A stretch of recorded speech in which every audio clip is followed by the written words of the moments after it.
Une grande majorité des freelances qui galèrent à trouver des clients pensent qu'il y a seulement deux façons de faire pour trouver des clients. La première serait d'envoyer des calls d'email pendant des heures.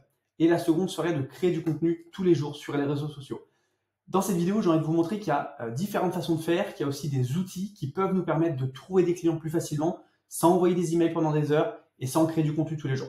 Donc, je vais vous présenter 5 outils peu connus et gratuits pour vous aider à trouver plus de clients en freelance. C'est des outils que moi, j'utilise depuis maintenant plus de 3 ans et demi pour trouver des clients et qui me servent derrière à faire rentrer du monde de manière prévisible et simple, en fait, de manière vraiment simple. Alors, le premier outil que je voulais vous parler, c'est un outil qui s'appelle BuildWiz. Alors, je vais zoomer un peu, hop. C'est un outil qui s'appelle BuildWiz. Alors, je vais vous montrer BuildWiz à quoi ça ressemble. Donc, vous allez sur Internet, vous tapez buildwiz.com. En fait, ce que ça fait, c'est que BuildWiz va vous permettre d'analyser un site Internet de A à Z. Ça va vous montrer de quoi est composé ce site Internet, qu'est-ce qu'il utilise, est-ce qu'il utilise des logiciels annexes, est-ce qu'il utilise d'autres choses pour tourner, pour avoir, encore une fois, un business qui fonctionne. Donc, par exemple, vous arrivez ici, je ne sais pas, on va faire un test. Vous avez envie d'analyser le site, je ne sais pas, Respire. Donc, on arrive sur le site de Respire, on prend l'URL ici, on la copie et on retourne sur BuildWiz. Ça, je ferme, hop, et je peux rentrer l'URL ici ou ici, c'est la même chose. Donc là, je viens rentrer l'URL de Respire et on regarde. Donc, BuildWiz nous a donné la liste des outils qu'utilise Respire pour faire tourner son site internet. Donc, on voit qu'ils utilisent Klaviyo. Donc, par exemple, si vous, aujourd'hui, vous faites de l'email marketing e-commerce et que vous visez seulement les e-commerce qui utilisent Klaviyo, et ben là, vous vous dites, OK, c'est super, je peux targeter Respire parce que je sais qu'ils utilisent Klaviyo. Par exemple, s'ils utilisaient Brevo ou autre chose, bah, peut-être pas parce que justement, vous êtes spécialisé sur Klaviyo. Donc, du coup, vous allez peut-être éviter. Donc, en fait, ce qui est intéressant, c'est que derrière, vous avez des données pour pouvoir savoir si vous pouvez engager la discussion avec de potentiels clients ou non. Moi, j'aime bien dire que c'est intéressant parce que quand vous arrivez, encore une fois, dans une phase où vous démarchez des clients, où vous discutez avec des potentiels clients, vous avez déjà de la donnée sur ce qu'ils font et derrière, vous avez une manière de les aborder qui est complètement différente. Quand vous dites, ouais, c'est super ce que vous faites, j'ai vu que vous utilisiez Klaviyo, bah, la personne va se dire, ok, mais comment tu le sais, en fait, c'est même pas écrit sur mon site internet. Ah, bah, du coup, j'utilise un petit outil qui s'appelle BuildWiz, c'est super intéressant et tout. Ah ouais, je connais pas. Moi, ça m'est arrivé une fois, et un client m'a dit, mais comment tu sais, en fait? Et en fait, juste ça a apporté une petite valeur en plus au client et qui s'est dit, ok, le mec, il connaît des petits logiciels, enfin, des petits outils comme ça pour analyser les sites internet, c'est hyper intéressant et tout. Donc, je lui ai apporté une forme de valeur. Et derrière, il s'est dit, il a déjà fait le travail pour savoir si j'utilisais tel logiciel ou tel logiciel. Donc, en fait, je discute avec lui, je suis certain qu'il utilise le logiciel que moi je veux, et ça, c'est cool. Ça évite d'envoyer un message à une personne qui utilise, je sais pas, MailChimp par exemple, alors que moi je suis spécialisé sur Klaviyo et du coup, bah, ah, désolé, vous n'êtes pas sur Klaviyo, ah, bah, laissez tomber, je vous fais plus perdre de temps. Donc en fait, l'idée c'est ça, c'est vraiment d'arriver et d'être certain qu'on peut aider la personne. On voit aussi qu'ils utilisent Facebook, ils ont un pixel Facebook, ils ont Google Analytics, qu'est-ce qu'ils ont, TikTok aussi, un pixel sur TikTok. Ils utilisent Typeform. Donc voilà, par exemple, je sais pas, vous êtes spécialisé sur Typeform. Ouais, j'ai vu que vous utilisiez Typeform, c'est super intéressant. Maintenant, je peux vous aider à améliorer votre Typeform parce que je pense que là, il y a un petit problème. Vous pourriez aller beaucoup plus loin, blablabla. Donc ça, c'est hyper intéressant. Ils utilisent JudgeMe aussi pour récupérer des avis. Ils ont ReCAPTCHA, aussi avis vérifiés. Wisepop, c'est une petite pop-up Wisepop, ça c'est cool. Qu'est-ce qu'ils font d'autre? Ils sont sur Shopify, pareil. Je suis freelance sur Shopify. Bah, je vais aller les démarcher plus facilement parce que je sais qu'ils sont sur Shopify et je suis spécialisé sur Shopify. Alors que si j'étais spécialisé sur WooCommerce, j'irais pas les voir. Donc voilà, ça c'est hyper intéressant. Qu'est-ce que je vois d'autre? Ils sont sur Cloudflare, leur serveur. Qu'est-ce qu'ils font? Ça c'est pas très intéressant. Ils utilisent Klarna, ouais peut-être. Ça me parle pas trop. C'est pas trop mon domaine.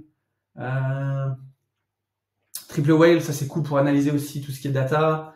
On voit qu'ils font, ils ont des links qui redirigent vers leurs réseaux sociaux. Donc je peux très bien aller voir ce qu'ils font aussi sur leurs réseaux sociaux. Si je suis spécialisé sur Instagram, si je suis community manager ou peu importe. Donc ça c'est cool. Ils hébergent ça sur OVH. Ils ont les DKIM SPF d'Imark pour la délivrabilité des emails. Donc ça c'est super. Ensuite, qu'est-ce qu'ils ont d'autre? Voilà. Donc on voit pas mal de choses. Et en fait, le fait de pouvoir analyser en détail ce que possède un site internet, c'est encore une fois, ça nous permet d'avoir des données et de pouvoir les démarcher ou déclencher des conversations en fait avec eux en disant voilà, j'ai vu que vous avez ça, c'est hyper intéressant. La personne va dire mais comment tu sais en fait? Et bien justement, BuildWiz nous permet de faire ça. Et moi j'aime beaucoup. Voilà, donc ça c'était le premier outil que j'aime beaucoup et que je me sers. Le deuxième outil, Le deuxième outil, c'est Phantom Buster. Donc, on va voir tout de suite Phantom Buster.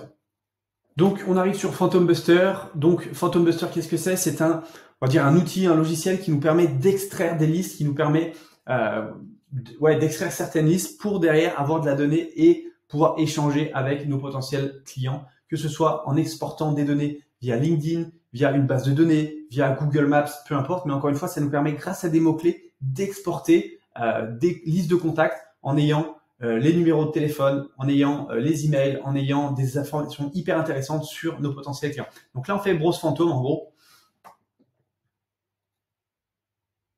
Et donc là, ce que ça nous permet de faire, c'est de scraper, donc encore une fois, d'extraire des leads par rapport à des posts sur des entreprises, des posts LinkedIn faits par des entreprises. Là, c'est la même chose pour les profils. Là, ça nous permet de faire de l'automatisation de messages via LinkedIn. Par exemple, attendre 2 jours, on envoie un message, attendre 3 jours, on envoie un autre message. Donc, d'automatiser ça. On peut aussi se connecter directement avec des profils grâce à une recherche LinkedIn. On peut se connecter avec des profils grâce à Sales Navigator. On peut faire plein de choses. On peut exporter les résultats de Sales Navigator dans un Google, dans un Excel par exemple, pour encore une fois avoir la liste des potentiels clients qu'on pourrait démarcher, avec qui on pourrait échanger, et exporter les résultats LinkedIn directement dans un spreadsheet, donc dans un Excel par exemple, exporter, donc chercher des leads grâce à une connexion qu'on a fait. Enfin bref, il y a vraiment plein de choses et c'est hyper intéressant. LinkedIn Profile Scrapper, donc là, scraper toutes les données disponibles sur LinkedIn ça inclut les profils, les emails, enfin vraiment plein de choses. Et du coup, juste avec ça, on peut derrière avoir de la donnée et partager, enfin aborder nos futurs clients en disant voilà, j'ai vu que vous faisiez ci, j'ai vu que vous faisiez ça. Et ça vous permet aussi de ne pas avoir une liste de personnes hyper large et vous savez exactement que cette liste correspond aux personnes que vous pouvez aider. Et ça, c'est cool.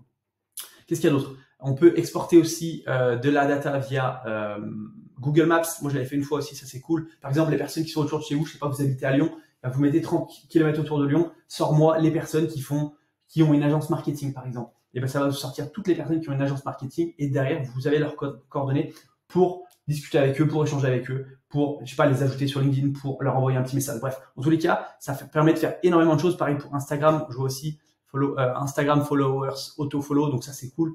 C'est vraiment un outil de growth marketing qui est hyper cool et qui nous permet de faire plein de choses. Toujours LinkedIn auto-commentaire, donc ça c'est moyen. Qu'est-ce qu'il y a? Vraiment plein de choses. Donc moi je vous invite vraiment à regarder Phantom Buster parce qu'il peut faire énormément de choses pour vous et vous aider à trouver plus de clients. Ensuite, troisième outil que j'utilise et qui est hyper intéressant, c'est Hunter.io. Donc Hunter.io, c'est un petit outil qui vous permet de trouver les adresses email de vos prospects en étant sur leur site. Donc là, par exemple, si je vais sur le site de Feed, je dois télécharger l'extension Chrome qui est gratuite, l'extension Chrome de Hunter. Donc là, je clique sur Hunter comme ça, hop, et ça va analyser le site internet en fait, et ça va me sortir une liste d'adresses email qui correspond encore une fois avec ce site internet. Donc on voit qu'il y a service.client@feed.co, soutien@feed.co, mélanie.der@feed.co. On voit le pourcentage qu'ils y attribuent en termes de est-ce que c'est juste ou non, feedback@feed.co, contact, hello. Voilà, donc on a énormément d'adresses email pour derrière potentiellement leur envoyer un petit mail, leur faire quelque chose de sympa.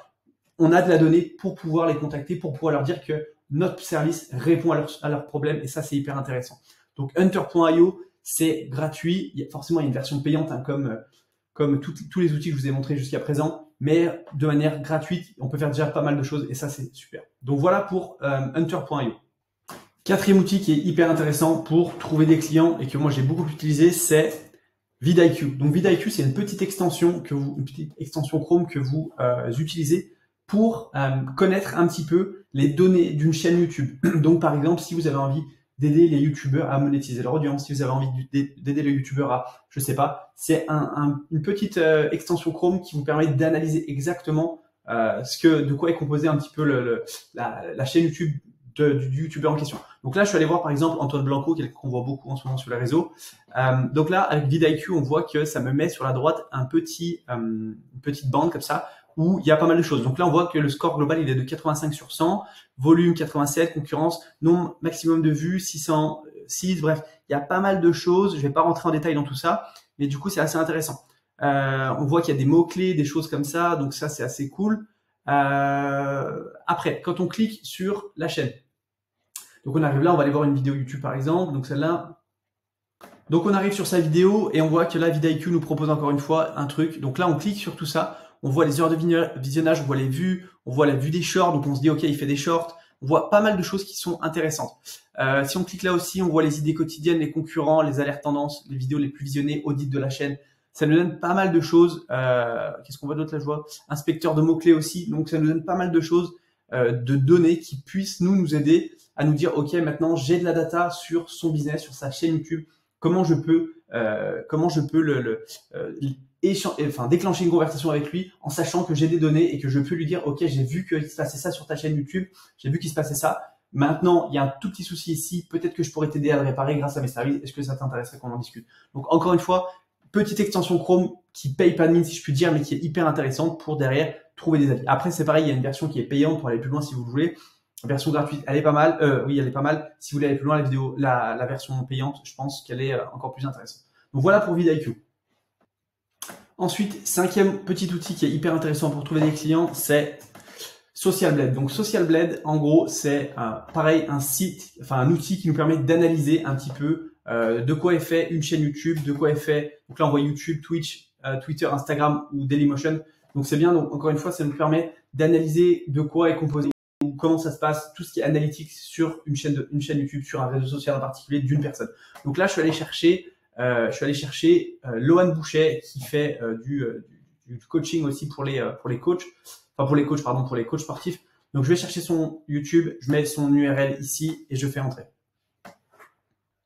Donc là, on voit un petit peu les résultats de sa chaîne YouTube. Donc on voit un petit peu 90 subscribers dans les derniers 30 jours. On voit le ranking, subscribers rank. On voit pas mal de choses. Total subscriber weekly. Qu'est-ce qu'on voit d'autre? Donc les stats par vidéo, comme je comprends à cet endroit-là. Là, on voit aussi le nombre de personnes qu'il a gagné. Non, c'est quoi? Monthly gain video views. Ok, donc le nombre de vues qu'il a fait finalement pour sa chaîne YouTube. Voilà, on voit pas mal de choses. Encore une fois, il y a une partie payante, une partie gratuite. La partie gratuite, ça peut nous donner des indicateurs. Use summary, future projection, détails statistiques. On peut voir plein de choses. Donc voilà, donc je vous laisserai regarder un petit peu tout ça, mais c'est assez cool de pouvoir comprendre un petit peu en détail comment ça fonctionne et comment nos potentiels cibles fonctionnent avec leur chaîne YouTube pour pouvoir avoir de la donnée et pouvoir les contacter pour discuter avec eux pour voir si on pouvait les aider à trouver plus de clients. Donc ça, c'était le cinquième petit outil et il y a un petit outil bonus que je voulais vous présenter, mais celui-là, il est payant, c'est Sales Navigator. Donc Sales Navigator, encore une fois, c'est une version payante de LinkedIn où vous pouvez faire des recherches beaucoup plus avancées sur